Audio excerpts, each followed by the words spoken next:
بسم اللہ الحمد للہ والصلاۃ والسلام علی رسول اللہ وعلی آلہ وصحبہ اجمعین اما بعد فاعوذ باللہ من الشیطان الرجیم بسم اللہ الرحمن الرحیم رب اشرح لی صدری ویسر لی امری واحلل عقدۃ من لسانی یفقہوا قولی۔ السلام علیکم ورحمۃ اللہ وبرکاتہ۔ الحمدللہ جی، آج ہم لوگوں نے جو 15 پارہ اور 16 پارہ جو ہے اس میں اب ہم لوگوں نے سٹارٹ کیا ہے، اور یہ بڑا ایک انٹرسٹنگ پورشن ہے قرآن مجید کا، کیونکہ یہاں پہ کل ہم لوگوں نے ذکر کیا تھا کہ سورۃ الکہف جو ہے وہ الفتنۃ مسیح الدجال جو ہے اس کے لیے ایک بہت بڑا کیور ہے۔ تو انشاءاللہ اس کے بارے میں آج ہم بات کریں گے۔ اسی سورہ کے اندر، سورۃ الکہف کے اندر، یاجوج ماجوج کا بھی ذکر ہے، جو کہ ایک اور سائن ہے of the end of Times. اسی کے بعد ابھی ہم تھوڑی دیر پہلے سورہ مریم کی تلاوت سن رہے تھے، اس میں عیسیٰ علیہ السلام کا ذکر ہے۔ عیسیٰ علیہ السلام بھی اینڈ آف ٹائمز کی نشانیوں میں سے ایک نشانی ہے، اور اسی کے ساتھ ان سے پہلے پھر امام مہدی کا ظہور ہونا ہے۔ تو یہ ساری چیزیں جو ہیں یہ اس پورشن کے اندر آپ کو نظر آتا ہے کہ جس طرح جو اینڈ آف ٹائمز کے بارے میں بہت ساری چیزیں جو ہیں آپس میں کو ریلیٹ کر رہی ہیں، آپس میں ایک ہی جگہ پر ساری کمبائن ہو رہی ہیں۔ تو انشاءاللہ آج ہم جس چیز کے بارے میں بات کر رہے ہیں وہ جو دجالی فتنہ ہے اس کے بارے میں بات ہے۔ سورۃ الکہف کے بارے میں یہ بات تو واضح ہے کہ نبی کریم صلی اللہ علیہ وسلم نے ایک حدیث میں یہ فرمایا کہ جو اس سورہ کی پہلی 10 آیات کو یاد کر لے گا، اور ایک اور حدیث میں فرمایا کہ جو آخری 10 آیات کو یاد کر لے گا اس کے لیے یہ کافی ہوگی فتنۃ المسیح الدجال سے بچنے کے لیے۔ یعنی یاد کرنے سے مراد یہ بھی ہو سکتا ہے کہ اس کو یاد بھی کرنا، اس کو یعنی انٹرنلائز بھی کرنا، اس کا معنی بھی سمجھنا، کیونکہ بہت ساری حکمتیں۔ اور پوری سورۃ الکہف، ابھی ہمارے پاس اتنا ٹائم نہیں کہ ہم ایک ایک سٹوری میں سے گزریں اور اس میں سے لیسن ایکسٹریکٹ کریں۔ کل ہم نے صرف اصحاب کہف کا واقعہ جو ہے اس کو تھوڑا کچھ ریلیٹیو ڈیٹیل میں ڈسکس کیا تھا، لیکن اس میں اور بھی بہت سارے ایسے واقعات ہیں جن سے ہمیں ان فتنوں کے بارے میں پتہ چل سکتا ہے جو کہ دجال کے ٹائم پہ بہت زیادہ میگنیفائی ہو جائیں گے اور بہت زیادہ شدت کے ساتھ ہمارے سامنے آ جائیں گے۔ تو سب سے پہلی بات یہاں پہ یہ ہے کہ جو مسیح دجال کا فتنہ ہے اس کے بارے میں نبی کریم صلی اللہ علیہ وسلم نے یہ بات ارشاد فرمائی کہ میں آپ کو اس کے بارے میں آگاہ کرتا ہوں، اور کوئی اللہ کا نبی ایسا نہیں گزرا جس سوائے اس کے کہ اس نے اپنی قوم کو فتنۃ المسیح دجال کے بارے میں آگاہ نہ کیا ہو۔ ایک اور حدیث میں آپ نے یہ بات ارشاد فرمائی کہ آدم علیہ السلام سے لے کر قیامت تک کے دن تک کوئی اتنا بڑا فتنہ انسانیت میں نہیں آئے گا جتنا بڑا فتنہ یہ فتنۃ المسیح دجال ہوگا۔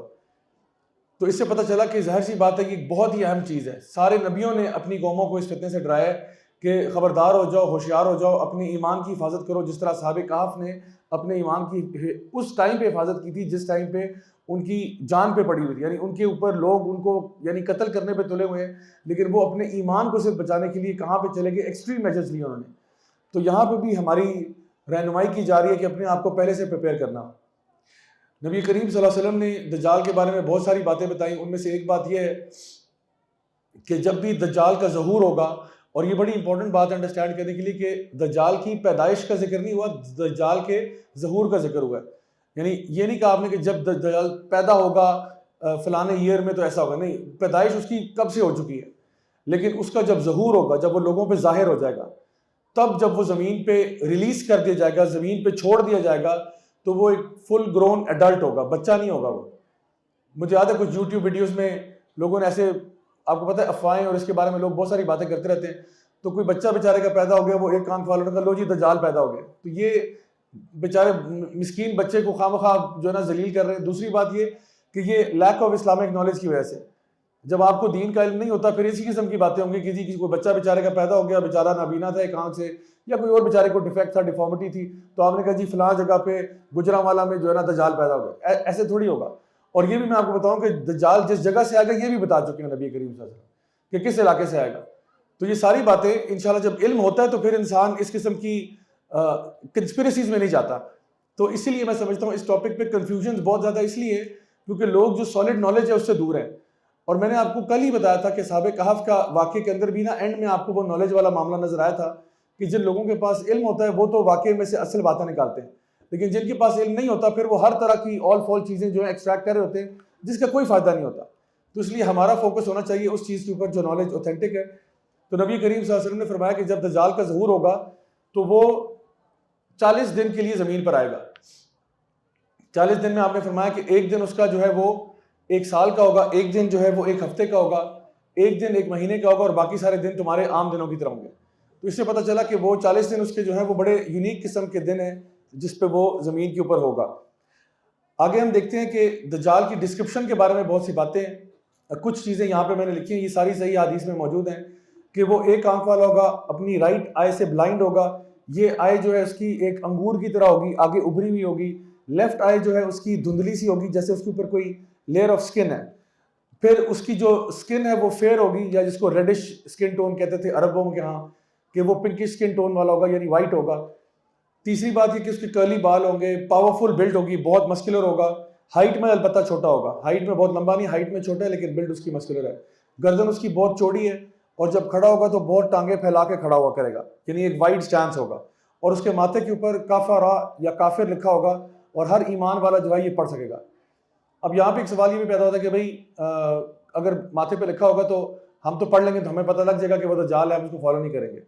تو جان لیجئے کہ نبی کریم صلی اللہ علیہ وسلم کی ایک حدیث ہے کہ ایک شخص جو اپنے آپ کو بڑا اچھا مومن سمجھتا ہوگا وہ دجال کے پاس جائے گا اسی نیت سے کہ بھئی میں اس کو ذرا تھوڑا سا سمجھاتا ہوں اور میں اس کو ذرا گائیڈ کرتا ہوں یا کچھ اور, تو وہ خود فتنے کا شکار ہو جائے گا. اسی لیے سب سے بڑا فتنہ ہے. اور ایک بات یہ بھی کہا جا سکتا ہے کہ جی اگر اس کے ماتھے پہ کافر لکھا ہے تو پھر ہمیں تو پتہ ہوگا کہ وہ کافر ہے, تو پھر ہم تو فالو نہیں کریں گے. یہ ریئلٹی کے خلاف بات ہے.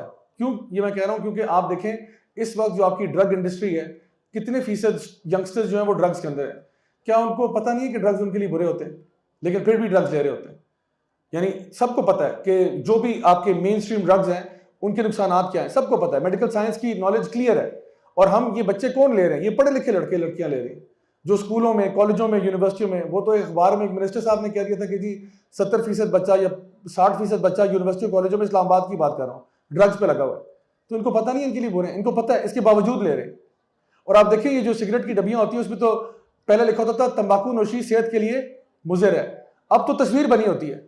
کسی بندے کو اللہ معاف کرے تھروٹ کینسر ہوا ہوا ہے, کسی کو فٹ کینسر ہوا ہوا ہے, وہ تصویر بنی ہوتی ہے, اس کے باوجود اندر سے آرام سکون کے ساتھ لگا کے. تو جو بندہ یہاں تک ٹرین ہو گیا اس کے لیے کیا مشکل ہے کہ کسی کے ماتھے پہ کافر بھی لکھا ہوا ہے تو وہ اس کو فالو کرے, کیونکہ یہ نا اپنے مفاد کی بات ہوگی اس ٹائم پہ کہ بھئی مجھے اس سے فائدہ ہو رہا ہے, چھوڑو پر باقی ساری باتیں میں نے فائدہ لینا ہے. کیونکہ وہ جو فائدہ لے کے آئے گا وہ ایک ایکسٹراڈنری فائدہ ہے, ایکسٹراڈنری فائدہ ہے, اور لوگ اسی لیے اپنے ایمان کا سودا کر بیٹھیں گے اس کے ساتھ. تو اس کے باوجود کہ اس کے ماتھے پہ لکھا ہوا ہے, پھر ہو سکتا ہے کوئی ایسے لوگ بھی ہوں جو کہ اس کے ماتھے پہ کافر لکھا ہونے کے باوجود کہ دیکھو یو شوڈنٹ جج him, you know who knows what's in his heart, آپ کو کیا پتا اس کے دل میں کیا ہے. تو ہمیں اس کو انکلوسیو ہونا چاہیے, ہمیں اس کو انوالو کر لینا چاہیے. وی آر آل اباؤٹ پلورلٹی, ہم تو اس میں بلیو کرتے ہیں, پلورلزم میں بلیو کرتے ہیں. تو آؤ اس کو بھی اپنی گیدرنگز میں لے آؤ, اس کو بٹھاؤ, اس کی بھی تو فیلنگز ہوں گی, اس کی بھی تو جذبات ہوں گے. یعنی ایسے بھی لوگ ہو سکتا ہے اس ٹائم پہ پیدا ہو جائے. تو دا پوائنٹ از کہ یہ ساری باتیں نبی کریم صلی اللہ علیہ وسلم نے بیان فرمائی. آگے یہ ارشاد فرمایا کہ وہ مکہ اور مدینہ میں نہیں جا پائے گا, اس کی اولاد نہیں ہوگی, ٹھیک ہے, اور اس کی جو چال ہے اس میں تھوڑا سا ٹیڑھا پن ہوگا, یعنی چلنے میں یعنی نارمل واک نہیں ہے, اس کی چال میں تھوڑا سا ایک ہلکی سی لنگڑاہٹ آپ کو محسوس ہوگی کہ تھوڑا سا آکورڈ قسم کی واک ہے اس کی. تو یہ ایک اور دلیل ہے کہ اگر وہ اپنے آپ کو, کیونکہ وہ خدائی کا دعویٰ کرے گا, اگر وہ ہوتا تو اپنے آپ کو ٹھیک نہ کر لیتا. یہ جو اس کے عیب ہیں چہرے کے اوپر, اور اس کی جو ہے نا بچے نہیں ہیں, اولاد نہیں ہے وغیرہ وغیرہ, تو وہ چیزیں ٹھیک کر لیتا. جو اس کا فتنہ ہے اس کے بارے میں ہم یہ جانتے ہیں کہ جب وہ دنیا میں آئے گا تو اس کے آنے سے پہلے 3 سال جو ہیں وہ انتہائی ڈراؤٹ اور فیمن کے ہوں گے, جس ٹائم پہ بارشیں جو ہے وہ 1/3 ہو جائیں گی. پہلے 1/3 ہو جائیں گی 3rd ایئر میں, جو پہلا سال ہوگا, اس کے بعد وہ 2/3 ہو جائیں گی کم, اور پھر بالکل ختم ہو جائیں گی. تیسرے سال میں تو کوئی بارش نہیں ہوگی. اس کا مطلب یہ ہے کہ آپ کی کراپس اور پلانٹیشن ویجیٹیشن سب ختم ہونا شروع ہو جائے گی, اور پھر یہ کہ جانور بھی مرنا شروع ہو جائیں گے. تو پھر جو تھوڑا بہت لوگوں نے سیو کیا ہوگا اسی پہ لوگ زندہ ہوں گے. اور اس کے بارے میں نبی کریم صلی اللہ علیہ وسلم نے ارشاد فرمایا تھا کہ اس ٹائم پہ لوگوں کی خوراک کیا ہوگی؟ سبحان اللہ, الحمدللہ, اللہ اکبر, لا الہ الا اللہ, یعنی اللہ کے ذکر سے لوگ اپنے پیٹوں کو بھرا کریں گے. ایسی حالات ہے, اور اس حالات میں دجال کا ظہور ہوگا.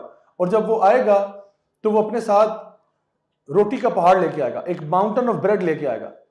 ان حالات میں جب لوگوں کے پاس کھانے کے لیے کچھ نہیں, اور زمین کے سارے خزانے اگل کے باہر لے آئے گا. تو کہے گا جو مجھے فالو کرے گا اس کو میں نوازتا جاؤں گا, جو مجھے فالو نہیں کرے گا, جو مجھے پہلے وہ عیسیٰ علیہ السلام ہونے کا دعویٰ کرے گا, اور پھر جو ہے وہ نعوذ باللہ خدائی کا دعویٰ کر دے گا. تو دجال کی بھی ایک ایولیوشن ہے. دجال جب پہلی دفعہ آئے گا تو یہ نہیں کہ آرام سے, یعنی آرام سے وہ لوگوں کے اندر اپنے آپ کو اسٹیبلش کر رہا ہے. پہلے کہہ رہا ہے میں عیسیٰ علیہ السلام ہوں, اس کے بعد کہے گا نہیں ایکچولی میں خدا ہوں, اور لوگ اس کے پیچھے لگ جائیں گے. وہ اپنے ساتھ 2 دریا لے کر آئے گا, ایک دریا جو کہ ٹھنڈے پانی کا ہوگا, اور ایک دریا جو آگ کا ہوگا. لیکن چونکہ وہ دجال ہے, ایک فراڈیا ہے, تو جو آگ کا دریا اصل میں یہ جنت ہے. جس کو یہ آگ کے دریا میں پھینک دے گا کہ میں تم سے ناراض ہوں, تم نے مجھے فالو کیوں نہیں کیا, اصل میں یہ بندہ جنتی ہو جائے گا. اور جس کو یہ ٹھنڈے پانی کا دریا آفر کرے گا, یہ وہ لوگ ہیں جو جہنم میں جائیں گے.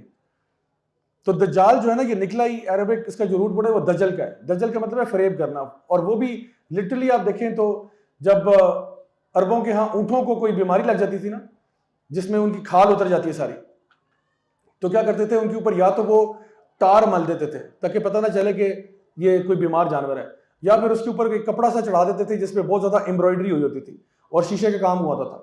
تو لگتا تھا کہ بڑا کوئی میجسٹک قسم کا, رائل قسم کا اونٹ آ رہا ہے.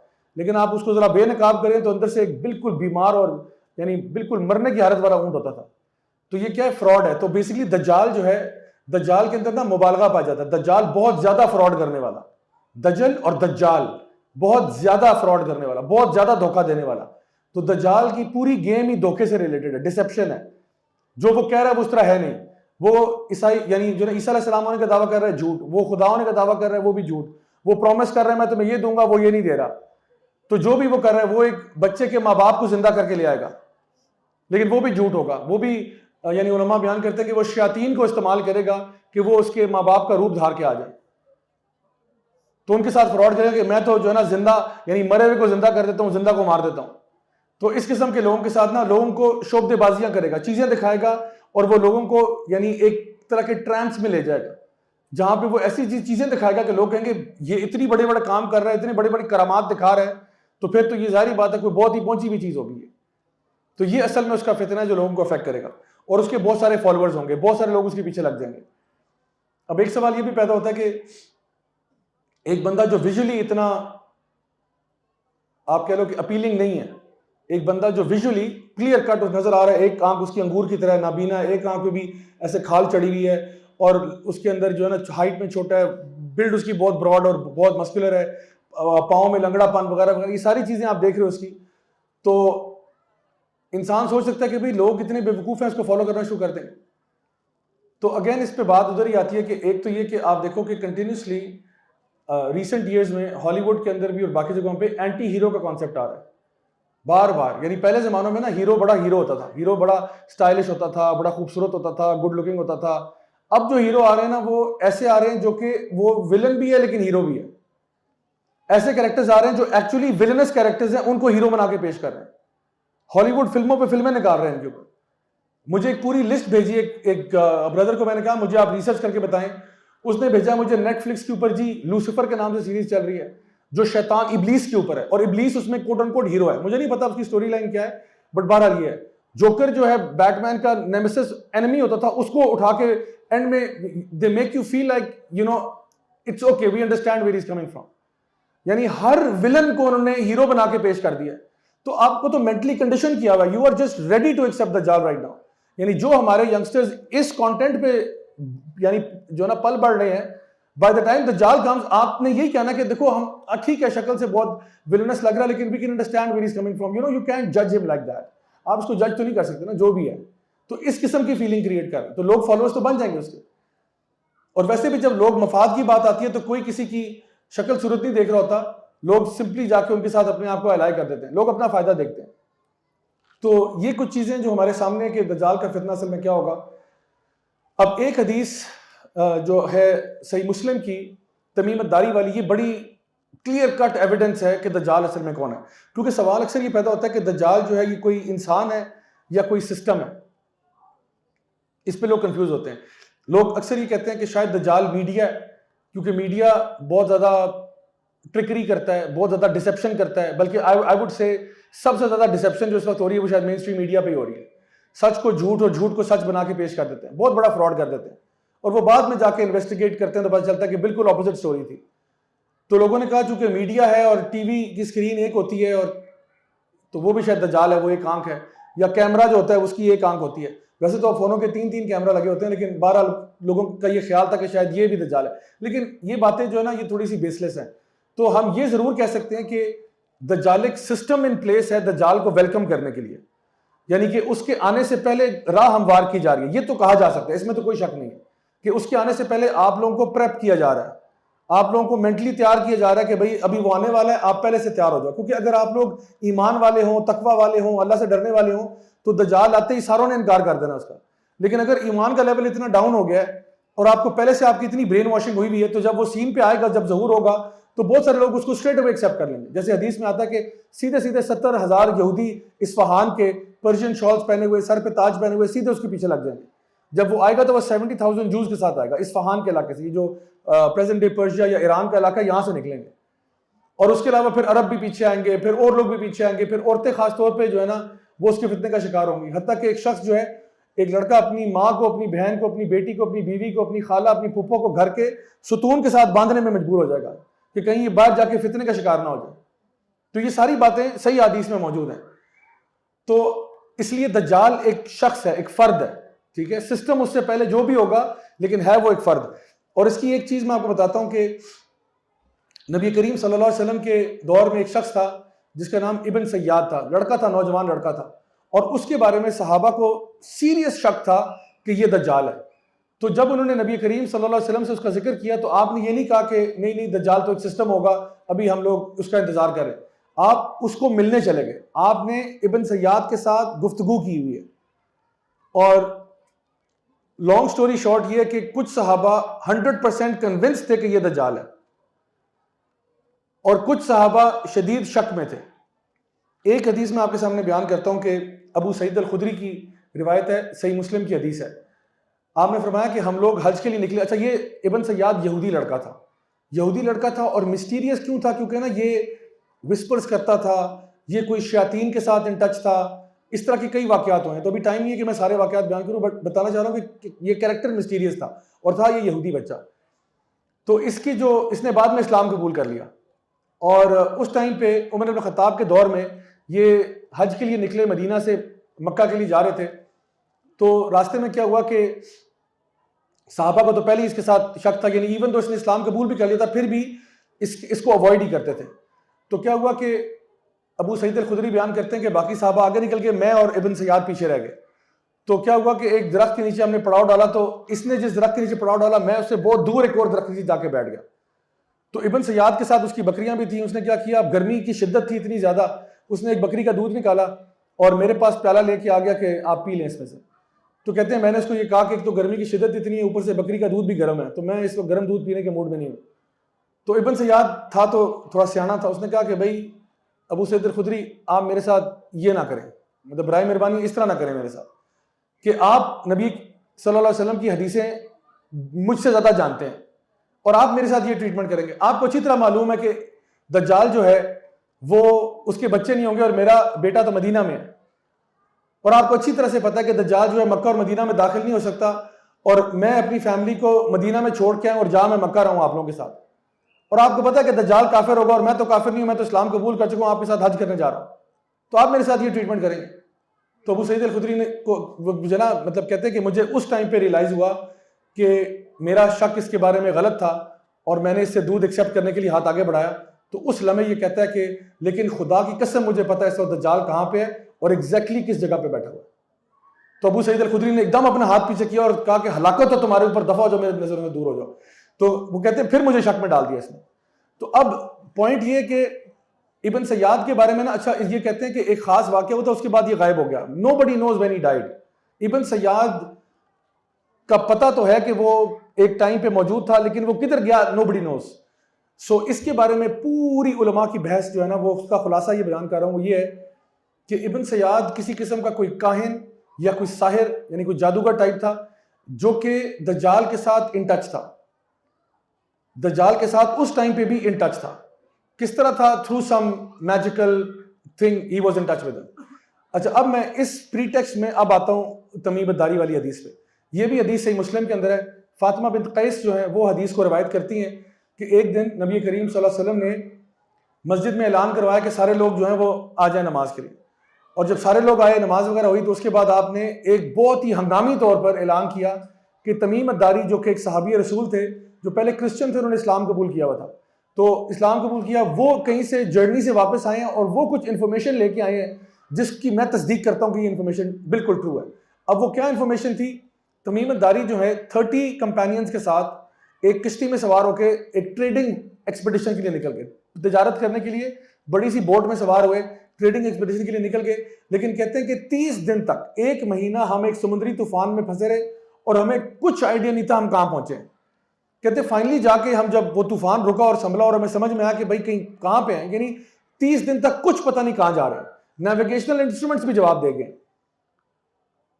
اچھا, اس میں ایک سائیڈ نوٹ یہ ہے کہ ویسی کنسپیریسی جو لوگ کرنا چاہتے ہیں, برموڈا ٹرائنگل کے بارے میں جو چیزیں غائب ہوئی ہیں نا, وہ لوگ بھی یہی کلیم کرتے ہیں. جو جتنے بھی جہاز فیکچولی غائب ہوئے ہیں اور جو لوگ بھی شپس وہاں غائب ہوئی ہیں, ان کی بھی جو لاسٹ ریکارڈڈ کالز ہیں اس میں وہ کہتے ہیں کہ جی we have no idea what's going on, یعنی نیویگیشنل انسٹرومنٹس جو ہے نا وہ آؤٹ آف کنٹرول ہو رہے ہیں.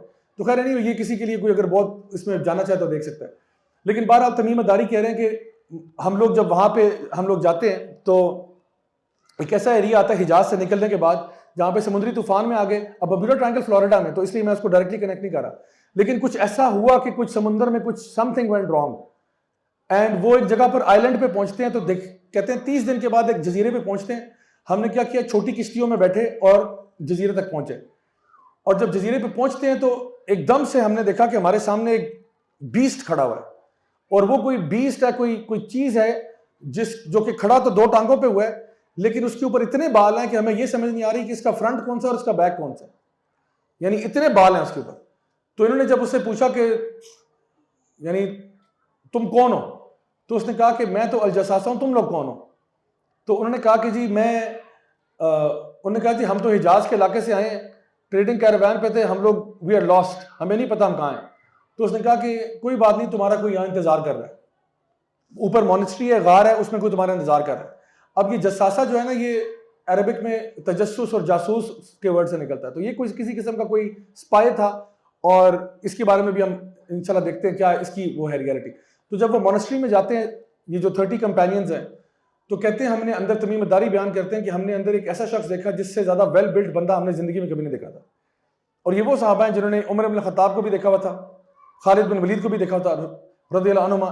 یہ وہ لوگ ہیں جو بہت اسٹرانگ بلڈ کے لوگ تھے. لیکن تمیم اداری کہہ رہے ہیں اس شخص سے زیادہ ویل بلڈ بندہ میں نے نہیں دیکھا تھا, اور یہ زنجیروں میں جکڑا ہوا تھا, اس کے ہاتھوں میں, اس کے پاؤں میں, اس کی گردن میں توق ڈلا ہوا ہے, اور چینیں لگی ہوئی ہیں, اور گھنگریالے بال ہیں اس کے, اور سر اس کا جھکا ہوا تھا. تو ہم نے اس سے پوچھا تم کون ہو؟ تو اس نے کہا میں تمہیں بھی بتاتا ہوں, پہلے تم بتاؤ تم لوگ کون ہو. تو انہوں نے کہا ہم لوگ حجاز کے علاقے سے آئے. تو اب یہ کچھ سوال پوچھ رہا ہے اس سے. تو کہتا ہے کہ اچھا وہاں پہ یہ بتاؤ کہ, سب سے پہلے پوچھتا ہے کہ یہ بتاؤ کہ جو لیک ٹائبیریس ہے, یا جس کو بائبل میں سی آف گیلیلی کہا جاتا ہے, اس میں پانی ہے؟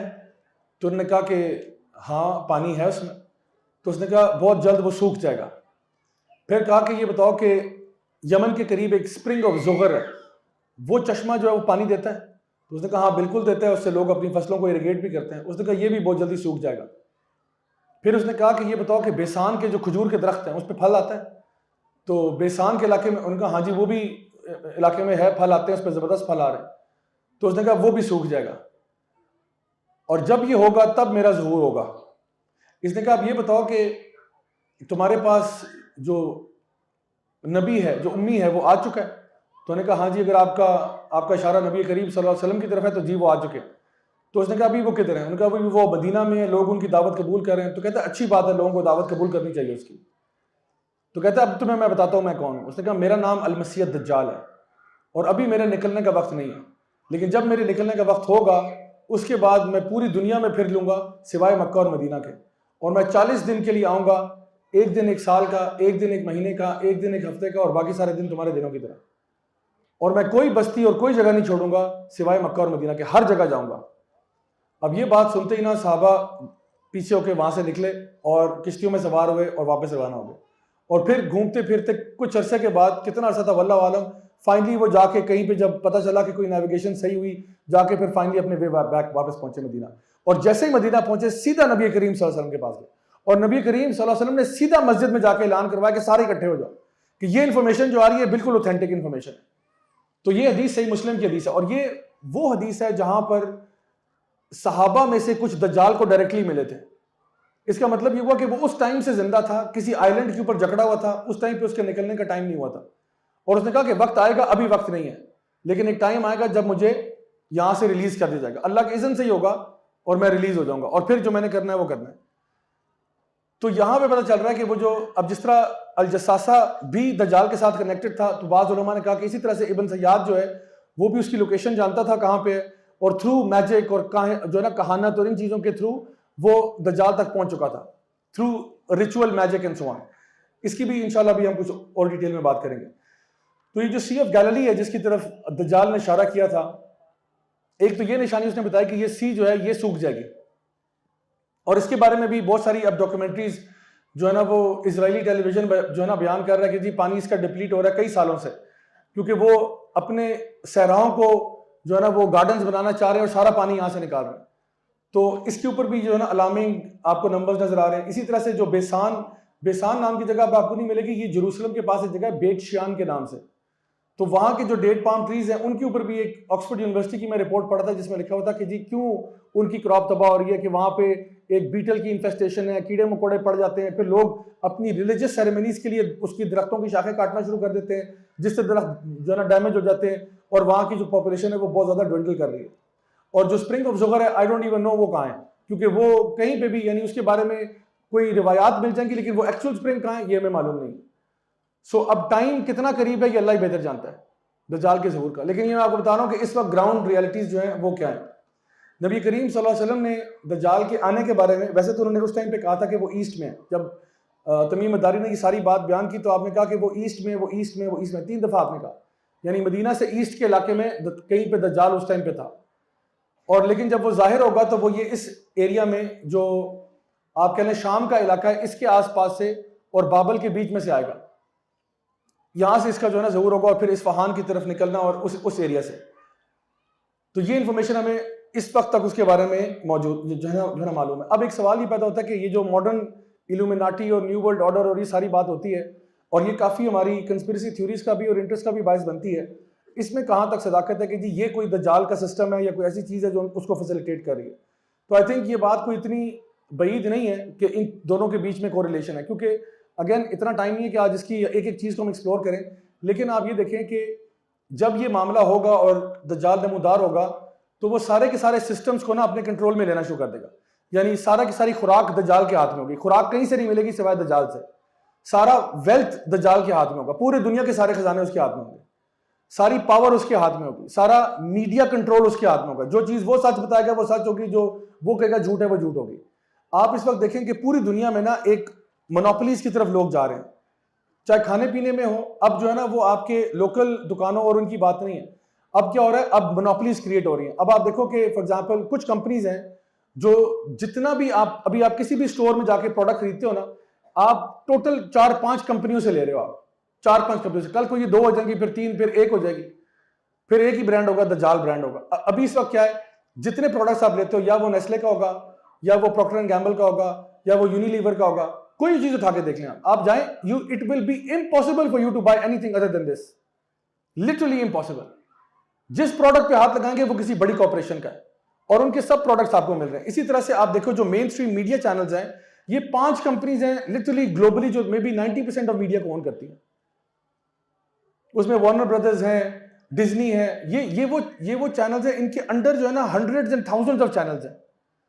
تو جب آپ ایک کو دیکھ رہے ہوتے ہو تو ٹیکنیکلی آپ سارا یعنی وہ بتاتے ہیں کیا حق ہے اور کیا جھوٹ ہے، وہ بتاتے ہیں. اور اس کے اوپر بھی آپ کو یوٹیوب پہ ویڈیوز مل جائیں گے جہاں پہ ایگزیکٹلی سیم سینٹنس سارے میڈیا چینلز بول رہے ہوتے ہیں، ایگزیکٹلی سیم سینٹنس. جب ان کو اوپر سے آرڈر آتا ہے نا تو وہی جملے بولتے ہیں سارے. اور اسی طرح سے ساری جو آپ کی اکانومی ہے وہ بھی ساری کی ساری جتنے بھی آپ کے ورلڈ بینکس ہیں، سینٹرل بینکس ہیں، وہ سارے کے سارے ویلتھ اکٹھی کر رہے ہیں. باقی سب کو جو ہے نا وہ پیپر کرنسی پہ پہلے لے کے آئے، پھر اب تو ڈیجیٹل ہو گیا سارا کچھ. لیکن اصل ویلتھ کہیں اور پڑی ہوئی ہے. اصل سونا کہاں ہے؟ Where is the real gold, where is the real silver? وہ سینٹرل بینکس کے پاس، ورلڈ بینکس کے پاس، فیڈرل ریزرو بینک کے پاس وہ لوگ رکھتے ہیں چیزیں. تو ہمارے پاس پیپر کرنسی ہے which really at the end of the day is not worth anything if you think about it. اصل ویلتھ کسی اور کے پاس ہے. تو جب دجال بھی آئے کہ ساری ویلتھ اس کے ہاتھ میں ہوگی. اور پھر آپ دیکھیں کہ جتنے بھی سیلیبریٹیز ہیں، جو بھی مین اسٹریم میڈیا پہ چیزیں ہو رہی ہیں، جو پروگرامنگ ہو رہی ہے، جس طرح سے مووی انڈسٹری ہے اور یہ جو آپ کے سیزنز آ رہے ہیں اور پروگرامز آ رہے ہیں، وہ سارے کے سارے کنڈیشننگ کر رہے ہیں. ایون سیلیبریٹیز کے آپ دیکھیں، آپ سمپلی اس پہ گوگل پہ سرچ کریں، سیلیبریٹیز جو خود اپنے آپ کو الومناٹی کے ساتھ ایسوسیٹ کرتے ہیں، اور ہر جگہ پہ وہ سمبلز بنانا شروع کر دیتے ہیں الومناٹی کے. اور جب تصویر کھنچواتے ہیں تو اکثر وہ جگہ پہ نا اپنی ایک آنکھ پہ ہاتھ رکھ دیتے ہیں. تو یہ تو کبھی بھی نہیں ہوا کہ کوئی نیچرل پوز ہو کہ جب کوئی بندہ آپ سے کہے کہ میں نے آپ سے تصویر کھنچوانی ہوگی تو ایک سے رکو ذرا. تو یہ کیوں ہے کہ یہ سارے سیلیبریٹیز جو ہے نا ان کی سب کی تقریباً تصویریں آپ کو ملیں گی ایک آنکھ کور ہوئی ہے, یا ایک آنکھ کے اوپر وہ ٹرائنگل بنایا ہوتا ہے انہوں نے, ایک آنکھ ایکسپوز ہے اس آنکھ پہ ٹرائنگل بنا ہوا. یہ کیا ہے؟ دس از آل لیڈنگ سم ویئر. تو یہ ساری چیزیں میں آپ کو بتاؤں, ایک وہ انہی کا ایک رپورٹر تھا ایلیکس جونز کے نام سے, وہ انہی کے ایک ایونٹ پہ چلا گیا جو بوہیمین گروو میں کیلیفورنیا میں تھا. وہاں جا کے اس نے دیکھا پوری دنیا کے لیڈرز آئے ہوئے ہیں اینڈ دے آر ورشپنگ دس اول گاڈ, اور وہاں پہ سیٹینک پریکٹسز ہو رہی ہیں. تو یہ ویسے بڑے شریف بن رہے ہوتے ہیں, سب کے سامنے باتیں کر رہے ہوتے ہیں, لیکن بیہائنڈ کلوز ڈورز ایسے ایسے سیٹینک ریچولز ہو رہے ہیں, پریکٹسز ہو رہی ہیں جو کہ ہم امیجن بھی نہیں کر سکتے کہ اس لیول کے لوگ یہ کرتے ہوں گے. تو کانٹینٹ اس میں اتنا زیادہ ہے نیٹ پہ, جو بندہ سرچ کرنا چاہے there is tons and tons and tons of information. اور اب جو ہے نا لاسٹ فیو ایئرز میں تو یہ بہت اوپنلی کر رہے ہیں. کانسرٹس ہوتے ہیں پیچھے شیطان کا منہ بنا ہوتا ہے, کانسرٹ ہوتے ہیں اس میں الومناٹی والی آئے بنی ہوتی ہے, تو بہت اوپنلی کر رہے ہیں. اتنے اوپنلی اب تو ڈنکے کی چوٹ پہ کر رہے ہیں, بیکاز اٹ سیمز لائک کہ جس طرح ٹائم قریب آ رہا ہے یہ اور کھل رہے ہیں, اور چوڑے ہو رہے ہیں, اور نہ لوگوں کے لیے اس کو مین اسٹریم کر رہے ہیں, ٹو دا پوائنٹ کہ ہو سکتا ہے ہمارے بھی نوجوان آؤٹ آف اگنورنس, جہالت میں وہ ٹرائنگل اور آنکھ بنی ہوئی جو نا پہن کے گھوم پھر رہے ہو, کہ اس کو عام کرو لوگوں میں. سو دس از دا ہول اسٹیٹ. سو ہمارے لیے اس وقت ضروری کیا چیز ہے؟ ایک تو یہ جو سورۃ الکہف ہے اس کی تفسیر کو پڑھنا اور سمجھنا, اس میں سے لیسنس کو سیکھنا, اور اپنے آپ کو ویکسینیٹ کرنا اگینسٹ دجال. باقی ساری ویکسینز تو لگا ہی رہے ہیں سارے, ایک ویکسین یہ بھی لگا لیں کہ پہلی 10 آیات سورۃ الکہف کی یاد کرنا, اور آخری 10 اگر کر لیں تو وہ بھی ٹھیک ہے انشاءاللہ. دوسرا ایک دعا ہے جو نبی کریم صلی اللہ علیہ وسلم نے ہمیں سکھائی ہے, اللہم انی اعوذ بک من عذاب جہنم ومن عذاب القبر ومن فتنۃ المحیا والممات ومن شر فتنۃ المسیح الدجال. تو یہ دعا آپ نے صحابہ کو سکھایا تھا کہ یہ آپ تشہد میں پڑھا کریں, تشہد میں پڑھا کریں. یعنی جب آپ بیٹھتے ہو تو ربی جلنی پڑھ لیتے ہو, ربنا آتنا فی الدنیا پڑھ لیتے ہو. تو یہ دعا جو ہے باقاعدگی کے ساتھ صحابہ کو, اور صحابہ فرماتے ہیں یہ دعا ہمیں ایسے سکھائی تھی جیسے سورہ فاتحہ سکھائی تھی ہمیں, یعنی اتنی شدت سے کہا تھا کہ یہ دعا پڑھنی ہے. تو یہ انشاءاللہ دعا کو اپنے ڈیلی روٹین میں لے کے آئیں تاکہ اللہ تعالی ہم سب کی حفاظت فرمائے, ہمارے بچوں کی, اور اپنے گھروں میں نا یہ باتیں بیان کریں, کیونکہ ہمارے بچوں کو دنیا جہان کے سپر ہیروز اور سپر ولنز کا پتہ ہے کہ جی فلانا ولن آ جائے گا, فلانا آ جائے گا, لیکن جو اصل ولن آنا ہے اس کے بارے میں پتہ ہی کوئی نہیں, اس کے بارے میں لوگ کنفیوژن کا شکار ہیں. تو اصل میں قرآن و سنت کے ساتھ جوڑ کے اوتھینٹک نالج گین کریں تاکہ آپ کو پتہ ہو کہ وہ کون سی نشانی ہے جن کے بارے میں نبی کریم صلی اللہ علیہ وسلم اور تمام انبیاء ان سے پہلے ان کے بارے میں بات بیان کر چکے ہیں. تو اللہ تعالیٰ ہم سب کو اپنے حفظ و امان میں رکھے, ہر قسم کے فتنوں سے محفوظ رکھے. بارک اللہ فیکم, والسلام علیکم ورحمۃ اللہ وبرکاتہ.